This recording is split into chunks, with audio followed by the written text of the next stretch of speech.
to Cooper Talk. Welcome to Cooper Talk. I'm your host, Steve Cooper, and remember, I'm only as hip as my guest. I got to tell you, people, back when I was at the lovely Stockton State College in Pomona, New Jersey, a movie came out called 16 Candles, and it was on. We loved it. It was on campus. And what I really loved about that movie was there was a character in it named Long Duk Dong. And he was an exchange student. And at the time, my best friend on campus was named Bennett C. Lowe. We called him Benny. He was from Hong Kong on campus. So we would watch that movie and we really dug it. And what's funny is he would steal the Donger's lines. Like he joking around and the women loved it. So my guest was, boy, he played Long Duk Dong, but he's done so much more. He's been on Broadway. He was in ER, which was a groundbreaking series. And now his new project, he's the voice of Professor Sato and Ultraman Rising, and my guest is Gedde Watanabe. How you doing, Gedde? Good morning. Oh, well, it's morning for me. Good. How are you doing, Steve? I'm good. Good to hear. I wanted to start off with Ultraman because, you know, that has a special place in my heart because when I was a little kid, the original series played on Channel 17. So we would come home and watch it after school, and we'd be like Hayata. We'd do all that stuff. But now you're the voice. Tell me about the movie, how you got involved with it. I want to hear all about Ultraman Rising. Well, actually, how that all happened was that they found me. Basically, and they said, "Oh, yeah, okay." So Shannon Tyndall and John Oshima Shannon's the director and John is the co-director. I had no idea who they were, but until I actually just went into the recording. So I thought it was an audition. Because I wasn't really sure. Because we didn't get the script, basically, or we didn't know what it was about. So it's interesting that you saw Ultraman as a kid, because I remember growing up in Utah, I saw it maybe on PBS. And it was the first, Asian action hero, and so I was kind of floored. But I could only get snippets of it. I only got maybe one or two things, and that was about it. And so Ultraman, it's an interesting thing because they're all built out of these Godzilla movies and everything that have originated.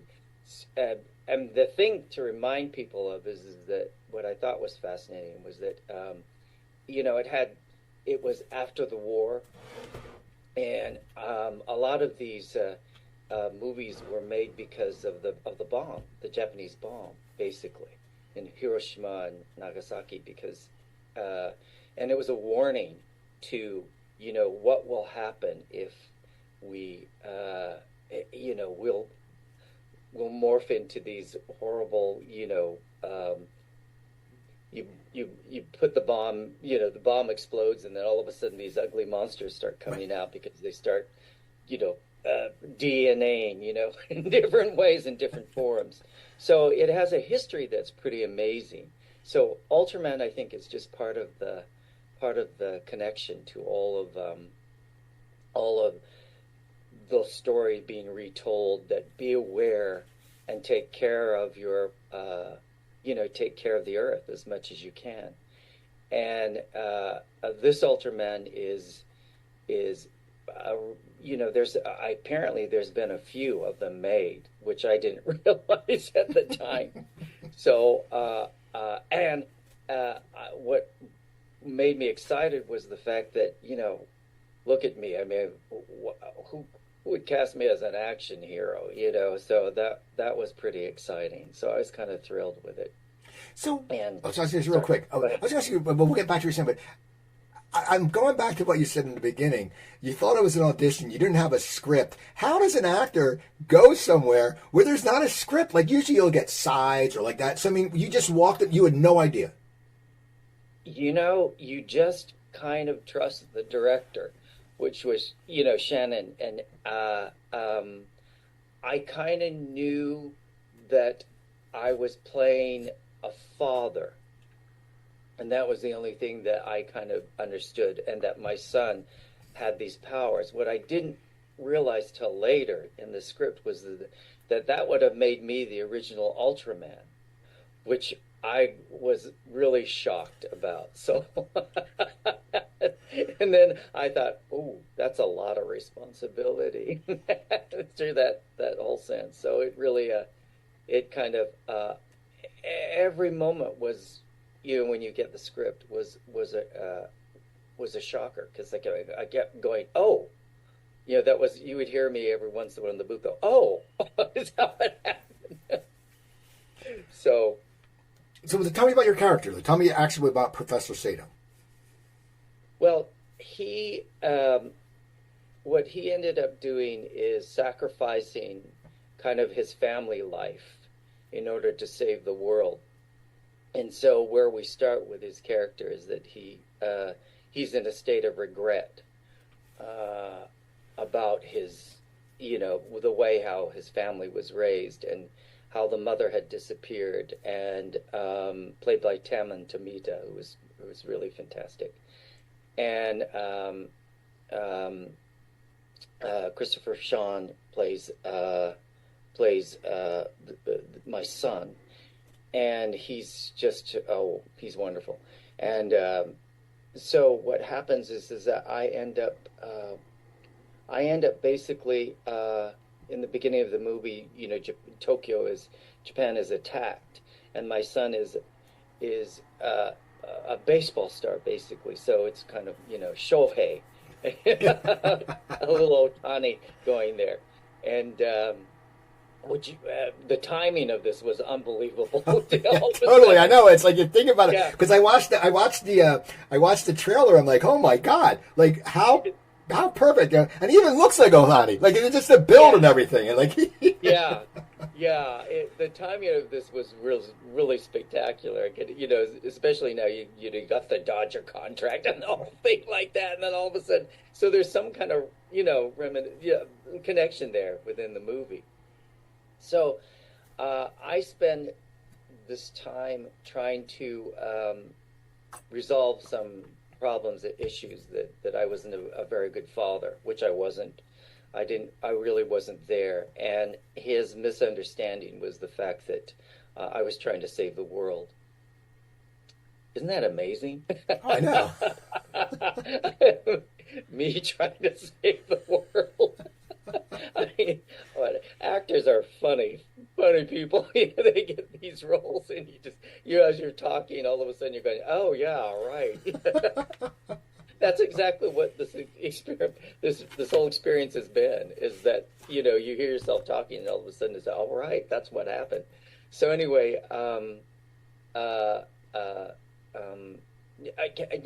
can I say, because the movie hasn't come out? Am I? When this airs, the movie will be out already. I believe it comes out on the 14th. Oh, okay, great, yeah. Great. Thank you for that. All right. So, what happens is that the Tokyo is attacked, and what we don't realize is that there is an egg from one of the monsters, and it's a kaiju egg. And what a kaiju egg is another form of monster, basically. And but it becomes a baby, basically. And so my son has to raise the baby, because the baby, when it opens, the first thing that it sees is that my son is the father and mother. And so he ends up trying to take care of it. And it's totally, it's like a child. It's completely, he doesn't know how to deal with it.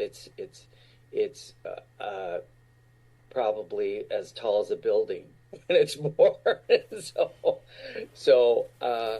But I know the history, and so he calls me and he says, "Look, finally he calls me. He said, can you please help me raise this child?"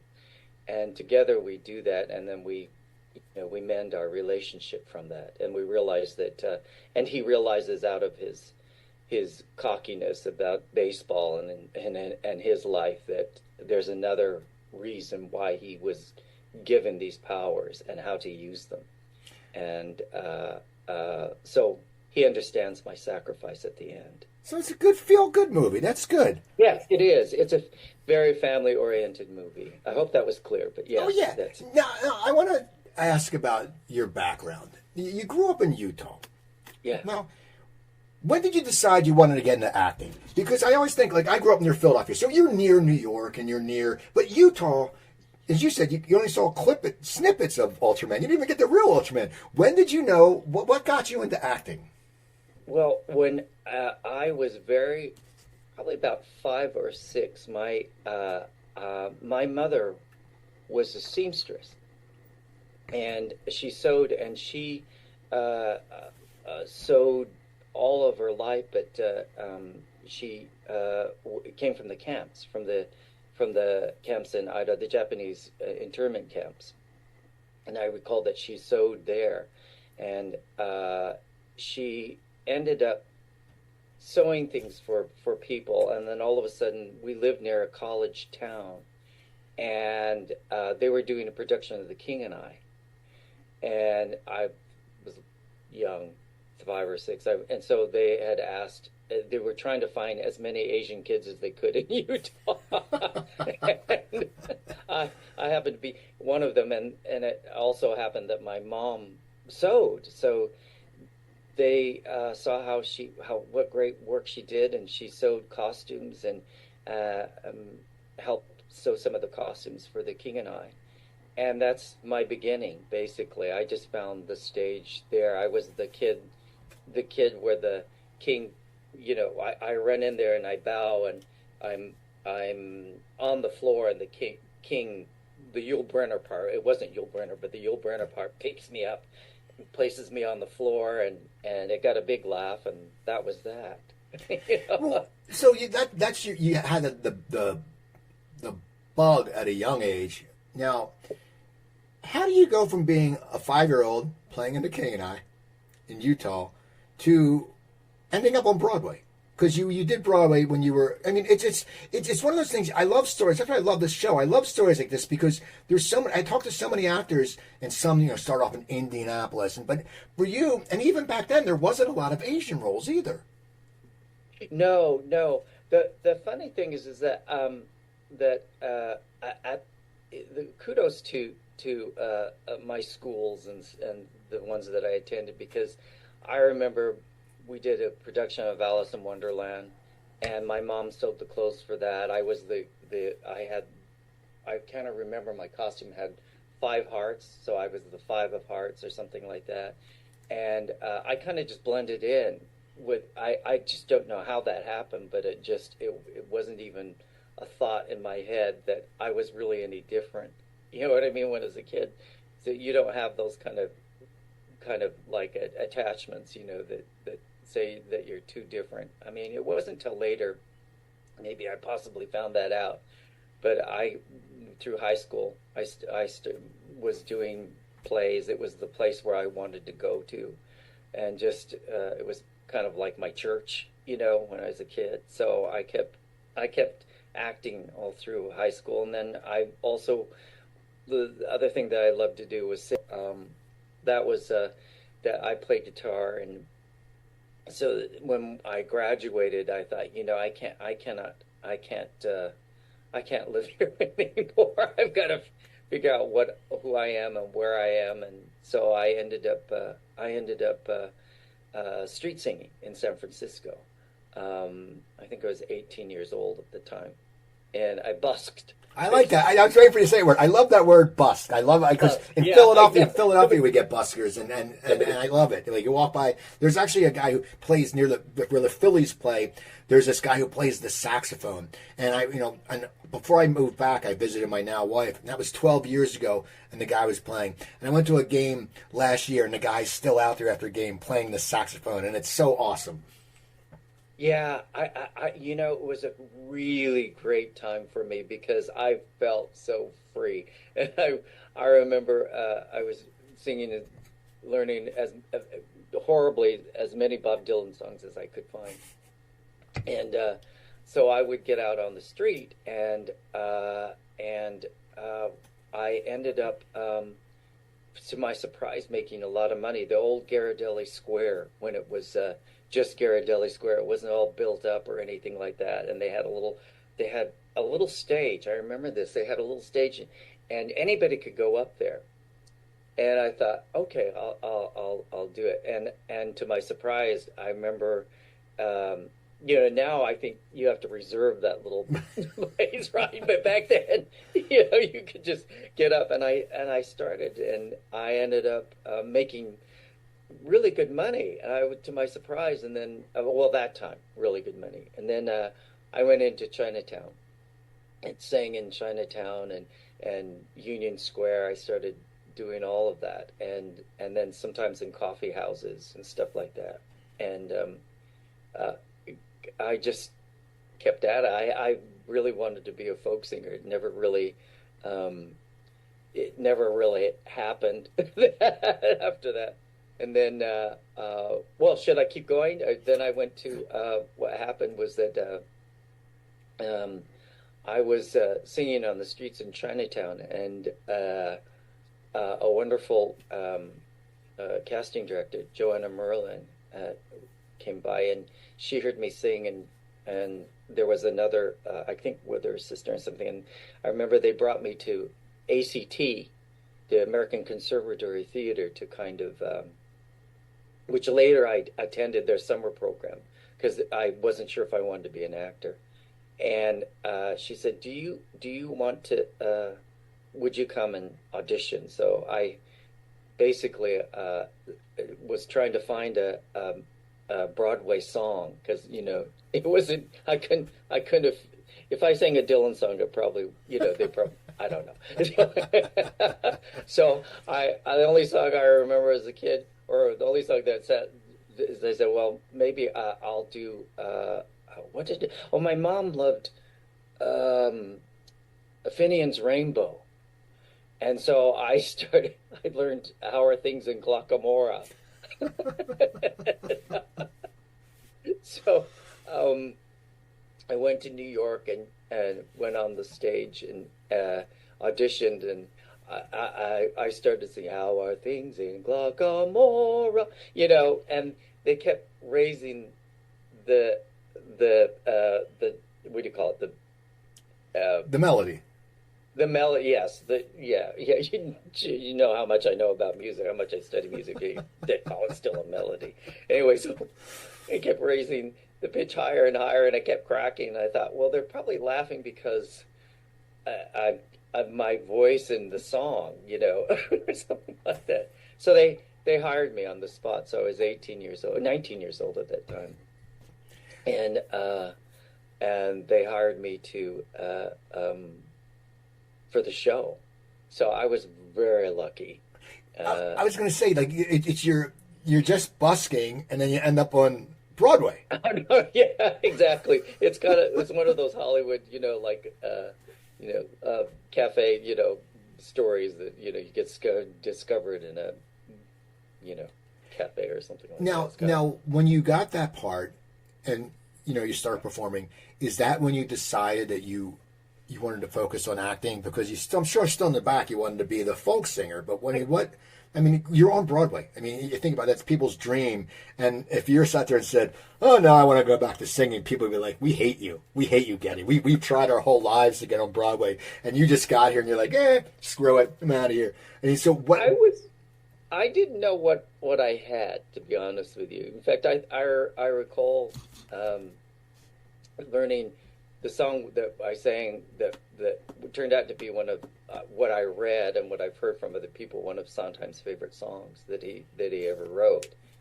And I didn't understand it when I was a kid. I thought it was too long.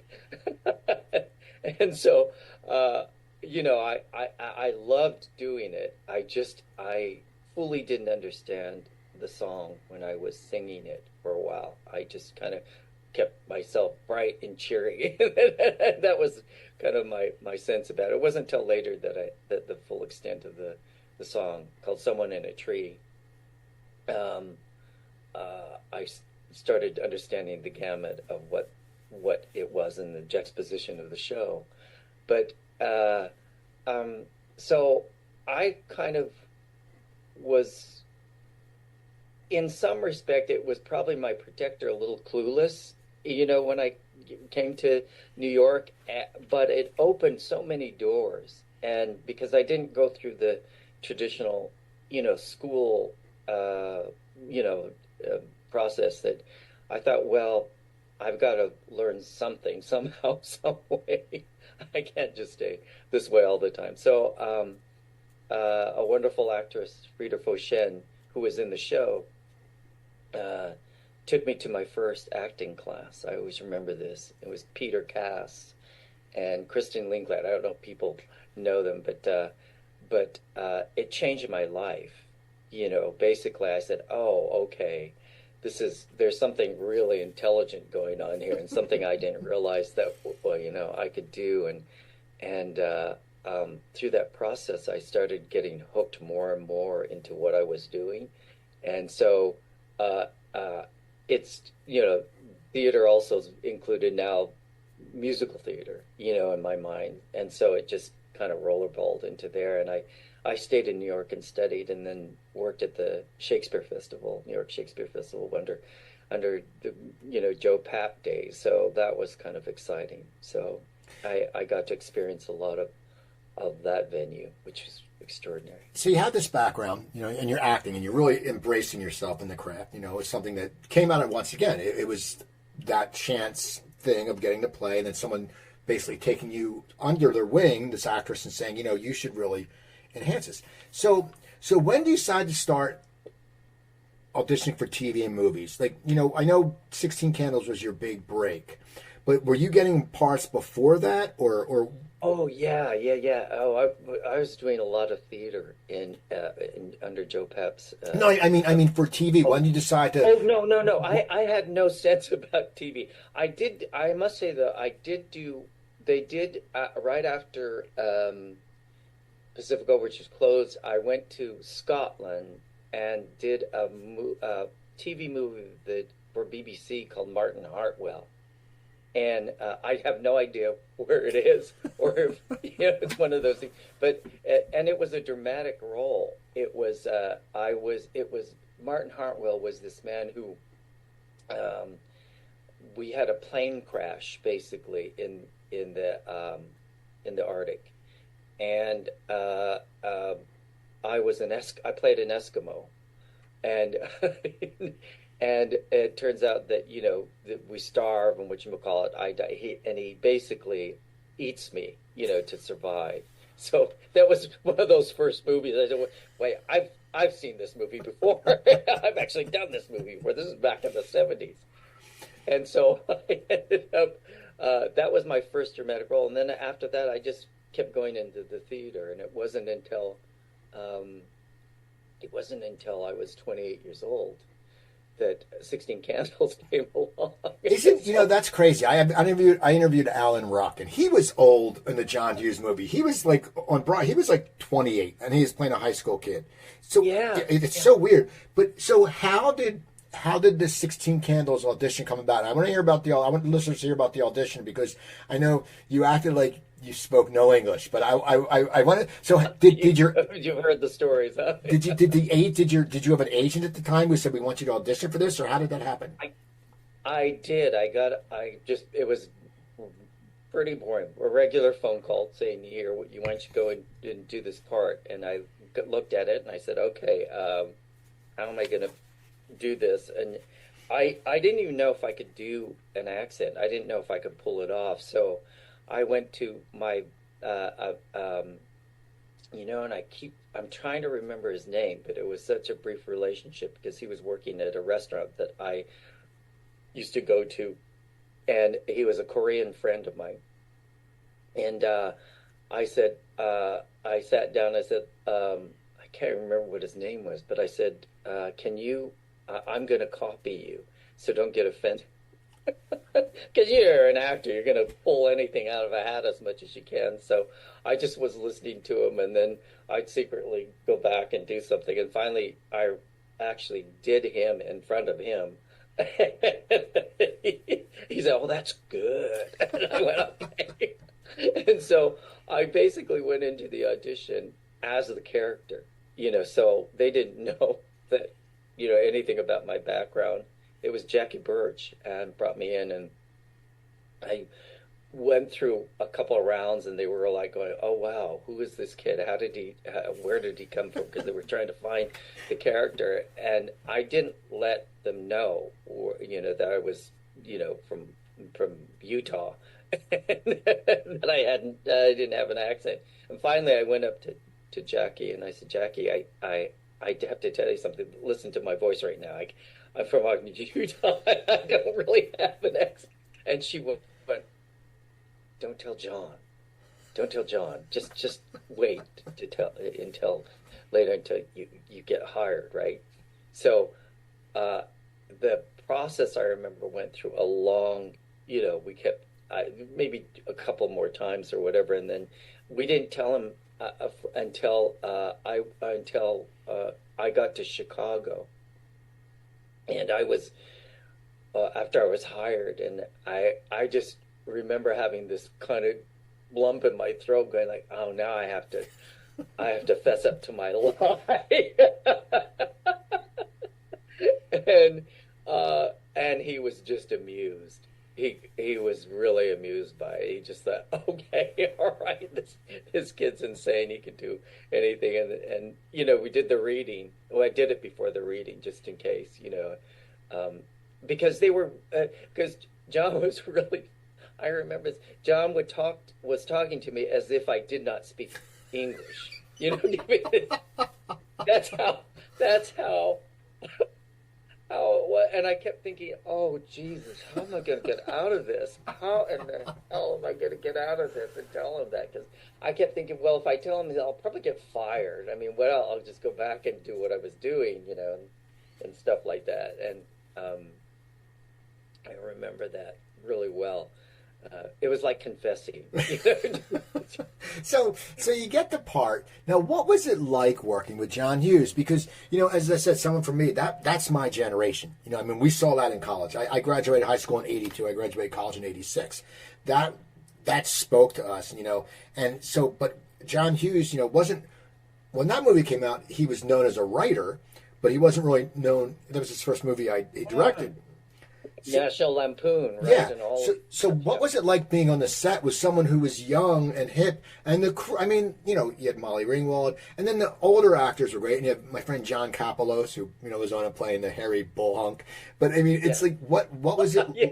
What was it like being on a set with John Hughes, seeing right before he became one of the most iconic '80s director, one of the legend? I mean, what was it like working with him? Did you see his brilliance or? Oh yeah, but just this is something I've never even thought about. How much age difference were we? Okay, I have to look that up. Yeah, because I was 28. He must have been in his 30s, I think, when he did that. But did he know you were 28, or did he think you were younger? No. Oh God, no. He didn't know. He didn't know. Not only I was 28, but all of that he didn't know. So I was totally thinking, but. I'm trying to think. This is the first time this has ever occurred to me. How old? He was born in 1950. So he was 5 years older than I was. That's wild. Isn't that wild? So everybody else was 16 and 17. Molly was just turning 16, and Michael Anthony Hall was even, I think, younger, because I always remember they had their parents with them. Right. We were trying to get out of that so many times. I thought, oh my God, they got their parents with them. Oh, that's really hard. It is weird looking back at that now, because you're playing a high schooler and you're actually with kids who are in high school, and we don't think about that, and people who aren't in the business don't get that people are different roles. I mean, on Good Times, John Amos was only 5 years older than Jimmy Walker, and he was his dad. So it's like, it doesn't make sense. But so what was it like working with John? I mean, because he thought you were younger too, so he probably didn't know you had all this background of being on Broadway and being a busker, No, I don't think he did. I don't think we ever talked about that. But, he was the kid himself. He just kind of fit right in and just played with all of us. And just, he's one of those directors that just, I think, really understood teenage angst really well. So he just played with that, and especially for me, he just he was a great support because I remember the bike the I mean this tells you what working with John Hughes is like. That bike scene that I have with Debbie Pollock, the wonderful my girlfriend that played at the time. I went upstairs after, on a break and at the old house that we were filming in, and I saw the bike there, and I playfully just got on it. I was just kind of riding it, and I thinking, oh, this is kind of funny. This is kind of funny for I mean, it was the whole idea was a foreign exchange student discovering stuff, American life and whatever. For my part, he was trying to figure out how the American what made America so great. So one of them was, oh, there's a bicycle up here. So I went downstairs and I said, John, is this funny? So I took him upstairs in the break, and I got on the bike and started riding. And because we were, I don't think the scene was actually written. I don't remember if the scene was really written. He said, oh, I really like that. So John said, but, and he brought Debbie up and put her on, and then put me on top of the bike. And then we did the scene, and it was, it was just hysterical. We were like laughing. We couldn't stop laughing through the whole piece doing that scene. Now, did it hurt when you fell out of the tree, or was that a stunt person? Oh gosh, no, did I fall out of the tree? Yeah, I did. I fell out of the tree onto a bed.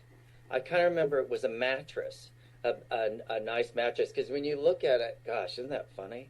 I'm trying to remember. It was. I remember looking. Oh gosh, I'm having a flashback. I'm looking down, and I see a mattress, and I'm falling. Yes, I did. Well, the thing about that movie... I did my own stunt, and I didn't realize it. I don't know if I got any kind of stunt pay for that. You should have got the bump. You should have got that the stunt bump. It's like the smoke really, bump. You get the stunt bump.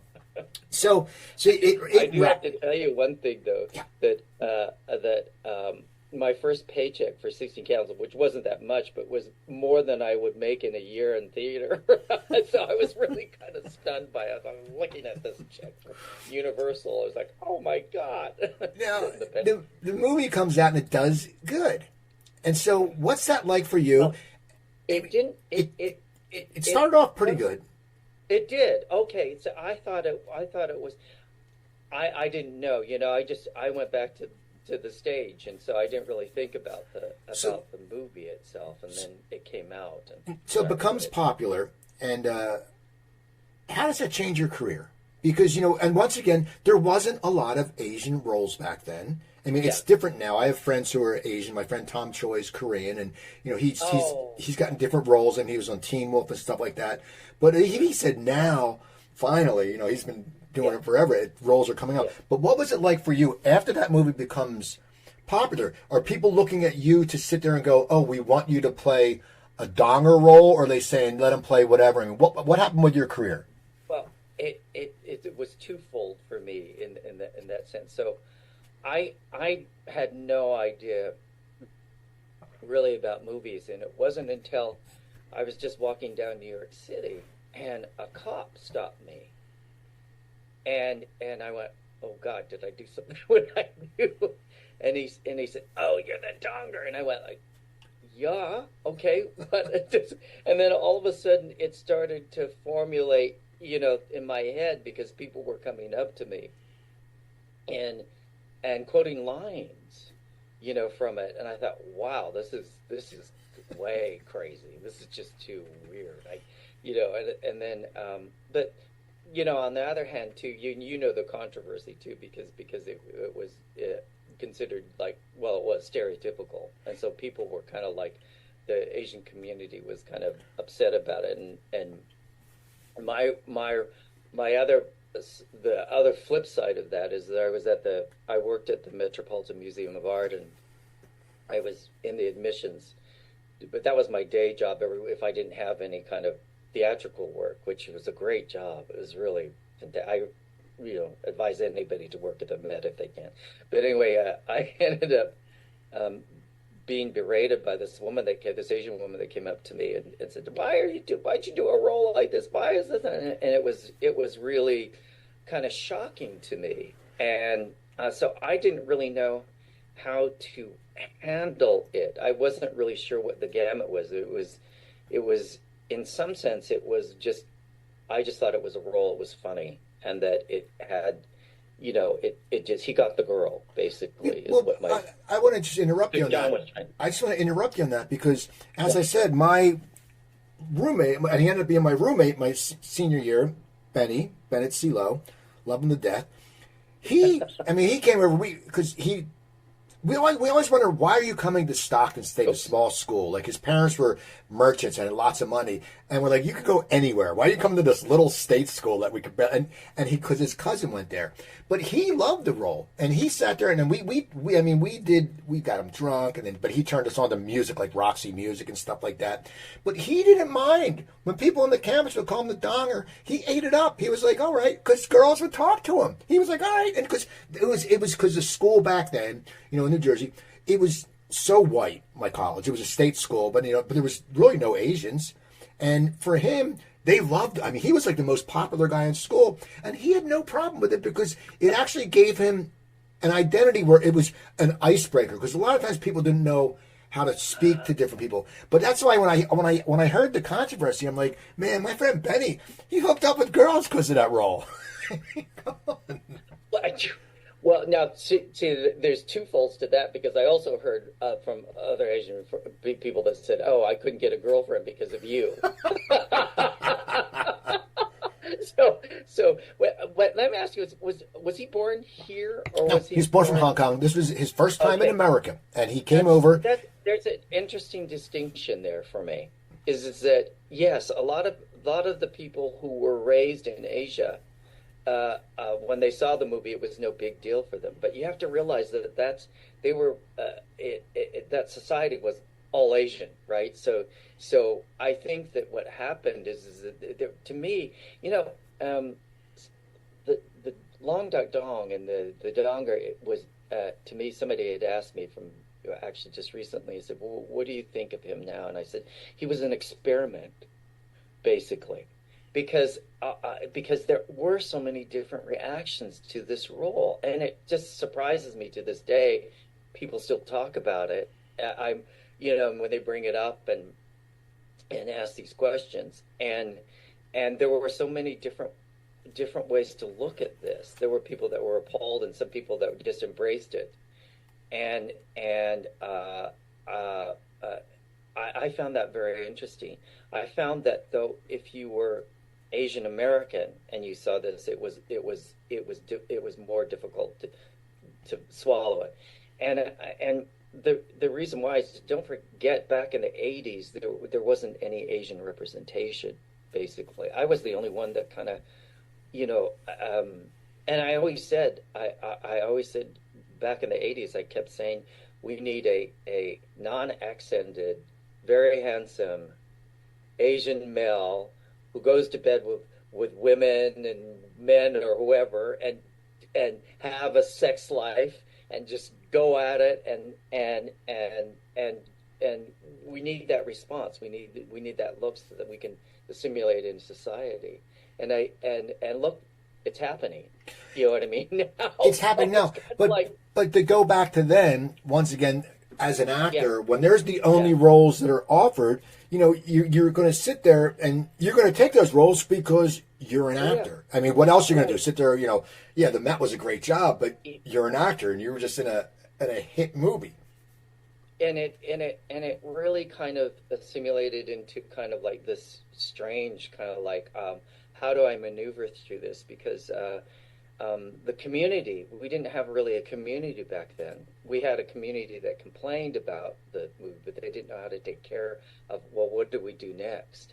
And so that was lacking, and I realized that was lacking. I realized that the only closest thing was during Pacific Overtures, all the older, the actors that I emulated were Mako and Suteko and all these great actors, and George Takei. They weren't around at that time as a community. So I really didn't know how to maneuver through that at that point. So and it's changed now. That's the point, is that things have changed. I find now that the role, people talk about it, they're kind of like the peripherals have gotten much better now, only because of Asian representation that's been happening now in the, of anything. The Donger brought up a lot of conversation. I understand that, Asian studies talk about them, and all sorts of things like that. So it's been kind of a wild, I was going to say, but look at some of your other roles, like Gung Ho. Yeah. Was that an offer, or did you have to audition? Because they said, "Oh, this." Oh no, I had to. No, I auditioned for that. Yeah, I love that role, and I before that I did Volunteers. Thank you. I did volunteers. I did volunteers, and that I auditioned for. And there again, I could get away with coming in and being a character that from a foreign country. I can't do that now, right? But I remember auditioning for that, and I read with Tom Hanks, and I had a great time, and he was just amazing soul, and had so much fun with that movie. And then I ended up auditioning. I think kudos. I may be wrong, but I think Tom Hanks had something to do with Gung Ho. Getting me. After we worked together, and Gung Ho came up, and I auditioned and went to Ron Howard. I remember. What was that like? You're working with Keaton, and Michael Keaton was at the top of his career. I mean, the guy was brilliant. I mean, think about these beautiful actors that they're all Oscar. You go from Hanks, to Keaton, and you're getting directed by Ron Howard. What was that set like? Because Michael Keaton just seems like he'd be a really nice guy. He was lovely. He was absolutely incredible, and we didn't, honestly, we didn't talk to each other that much. It was kind of an intuitive response, and then I think. And I could be wrong by saying this, but I think he was worried about the role and how he was, and I was so surprised when he admitted that, because I thought it was just incredible and easy to work with, and just the chemistry I thought was really, really great and so appropriate at that time. So, but Ron. I think what's so great about him is it, and I hope this doesn't sound too like I know what I'm saying, but I think he picks the people for the right time at the right place, and he just lets you get to where you need to go without standing in the way, especially if you're an actor that has some real strong thoughts about the character and trying to figure it out. So that was I love that movie. That movie was a really great experience, and I love that it was a full character for me for the first time, really for the first time, family, and that whole thing. So that to me was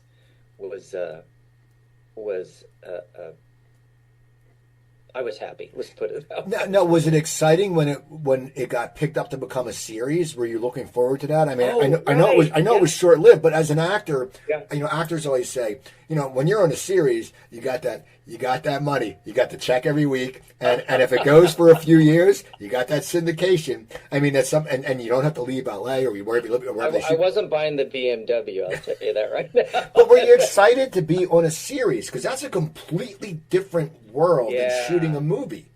Yeah, that was close to like theater to me, and so because you had an audience, right, and you had 3 cameras. That was the only things, you had 3 cameras, so you kind of had to not think too much about all of that. But that was really fun and terrifying at the same time for me, because I think that was the first time where I felt like, oh shit, I have to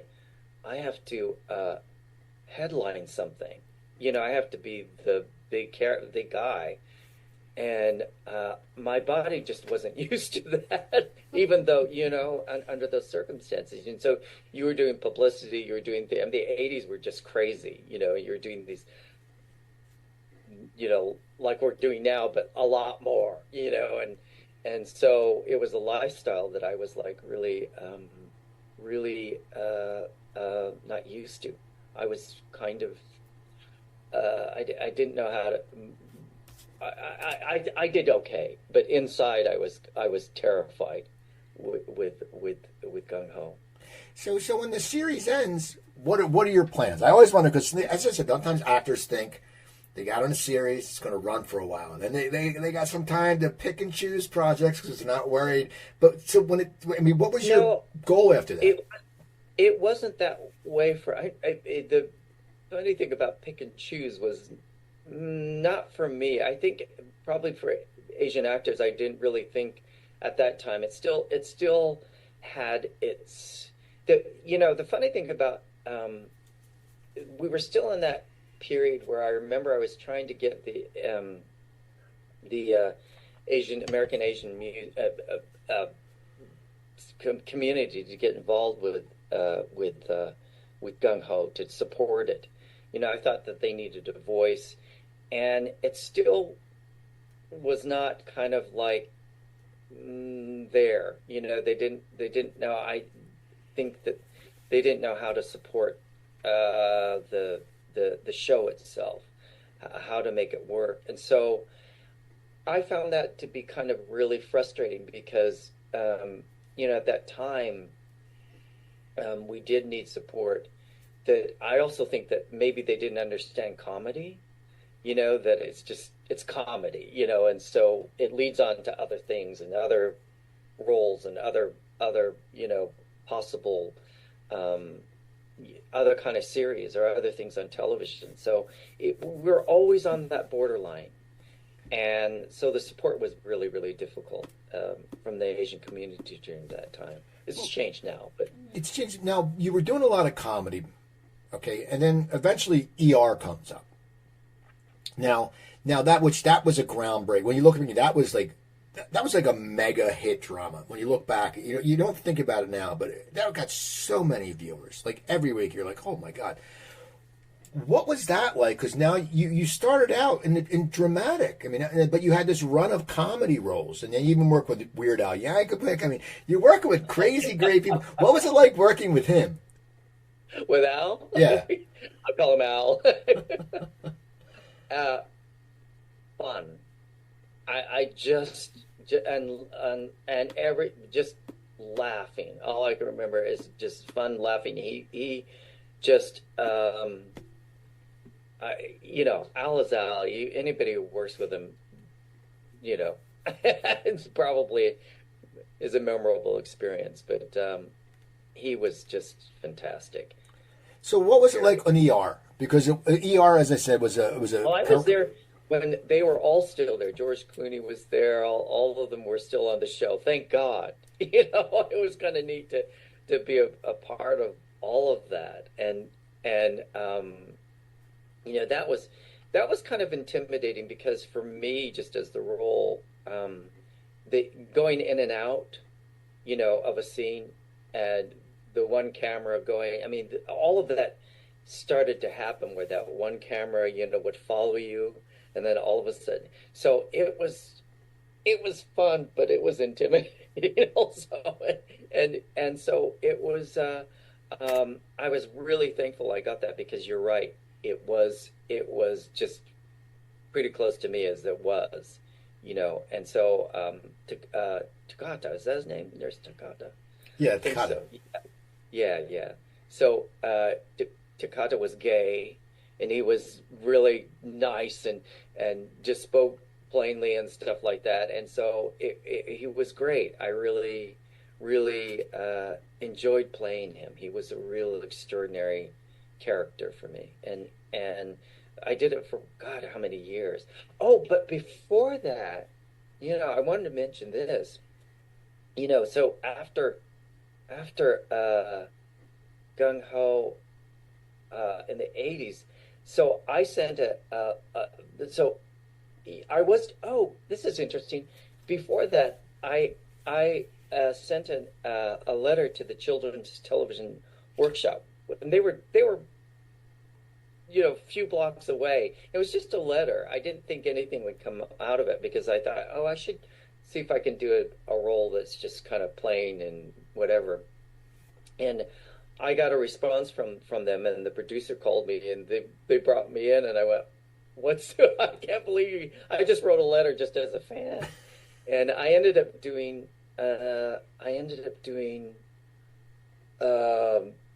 almost 4 years on Sesame Street. Yeah, And I played hero.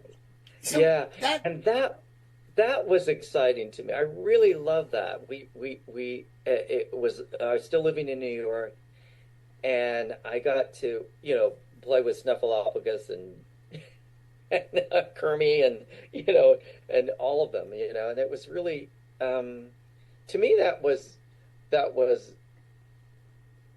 a respite for me, just to rest and just say, okay, this is fun. I got to sing all the stuff that I did. So that was actually the first one that kind of project that I was really happy to be a part of. well, what's it now? Were kids met now because you were recognized by a cop as the Dong, or were kids now recognizing you as the guy from Sesame Street? I mean, that must be a weird, Yeah. like I go to kids probably go yeah. kids go crazy. Like if one kid sees you, oh, I mean, so what was that like getting recognized by all these kids? Oh, I remember going to the San Diego Zoo, and I hear Hiroshi, Hiroshi, and it's screaming. I turn around and go, "Oh my God!" It was a little kid actually in a stroller saying that, and the mom came up to me. She says, "Oh yeah, the whole thing," and I was very proud of Sesame Street. It was really, it was a great venture for me, and I appreciated that what they did is that they ended up. I was I was from Japan, didn't have an accent, which was really interesting, and how they juxtapositioned it, and that I was an artist. So, and I was the only artist that could see, or I was the only human that could see Snuffleupagus. Because remember, nobody could see him because he was the big elephant. Well, I was the only one, and I thought, wow, this is really interesting what the psychological juxtaposition of all that was. But that was just fun. I just really enjoyed that.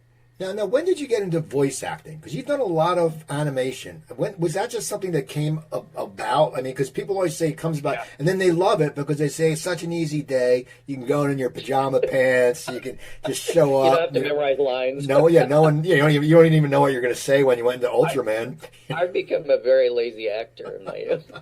But how did you do that transition to voice? Was it just something that you fell into? I really think that is a phenomena in itself because number one, when it finally comes to the actual, you see the animation, and all of a sudden it always is a surprise to me because you're going like, oh, even Ultraman was like, oh my God, that's what it is. I mean, it's a constant surprise to me because you hardly ever get the full script. They're always changing it. And you don't know the whole story either. So you really have to trust the directors involved. And you know that they've thought this out because Shannon told me that he's had this for years, mulling in his head, the whole script and everything like that, way before we even came together. So that process is amazing. And it's really about them. I mean, we just go in there and do the voice, but when you think about all the stuff that they have to put together, you have so much respect for animators and the animation project. I mean, I say it truly is the lazy man wigs out, really. Basically, it's because it's you just show up and do the voice, and if you have to come back, it's fine. But I don't know. I think that that all of the animations now is pretty extraordinary. It's gotten so complicated now and so beautiful, and I just saw Ultraman. What I was going to say is that it I have to get over hearing my voice when I see the movie, and it takes me maybe 2 or 3 times to actually see it, that I finally actually see the movie. Is it just you don't like your voice, or what is it? It's just you don't like your voice, or it just bothers you? Or? Oh my God, I'm the worst when it comes to looking at myself and hearing myself. It just I think maybe that came from stage, because on stage you don't do either, right? You don't hear, and then finally when you see it up there, you're like, oh God, that's that. And so I think there's a period for me as an actor that I really have to adjust. You know what I mean? To get get out of the way so I can actually see the movie. So now, yeah. When you look back on your career, Broadway, Long Duk Dong was an iconic role, and people still remember that movie. People love it. You were in ER. You've worked with Tom Hanks, Michael Keaton, Ron Howard. You've had a really great career. But when you look back, what makes you proud about your career? What are you? I mean, working with Tom Hanks is amazing, but what are you proud about when you look back? What are a few things that you're proud about of your body of work that you've done? Wow. I didn't expect that question. I don't think it's so much of that, but I think it's about survival more than anything for me. I mean, I said to a friend of mine, I said, I'm going to keep going until I can't remember lines anymore. And then probably I'll get cast as a dead body, which would be just really great. And I could lay on the gurney,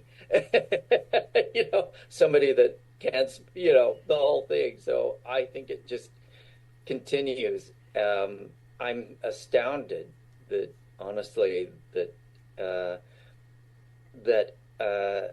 I've come this far. I grew up with parents that really were against this.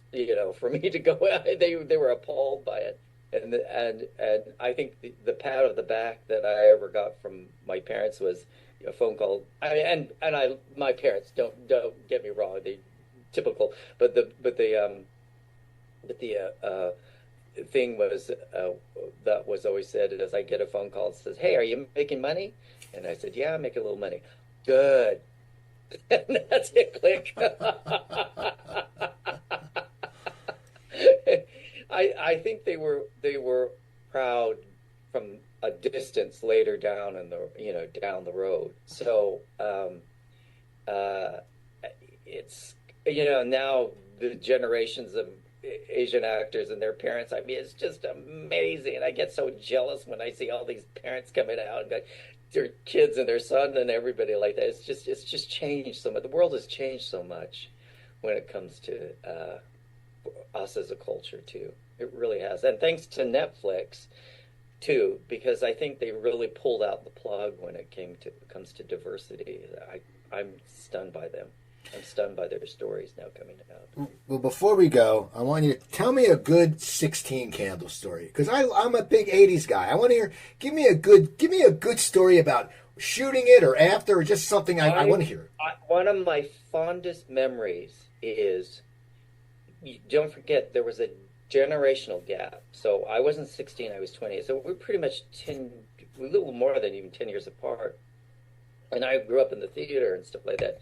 So one of my fondest memories was as I went up to Molly, and I said, "Molly, I don't know anything about music or anything. What do you guys listen to?" I was the older man, old man. I said, I don't know how to maneuver through any of this, because I'm not a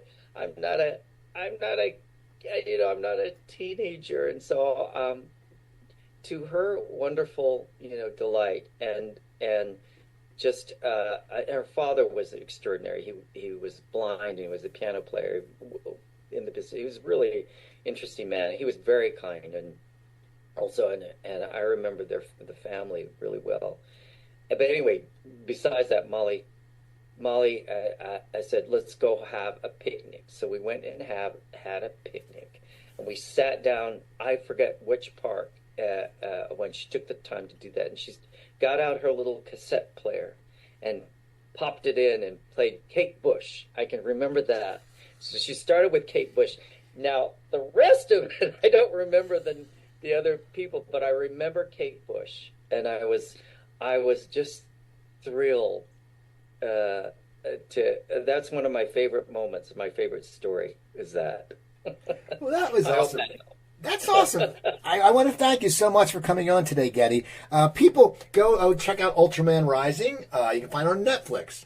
And also go through IMDb. Go watch his old movies. Go watch Gung Ho again. It is a really, really great movie. And you haven't watched it for a while, and you have to watch 16 Candles. When I flip around the TV that's on, I always keep it on. And I'll probably watch it this weekend. And people, you can go to my website, coopertalk.net. You can find over 1,000 episodes. You can email me at coopertalk.net. Twitter, I'm at Cooper Talk.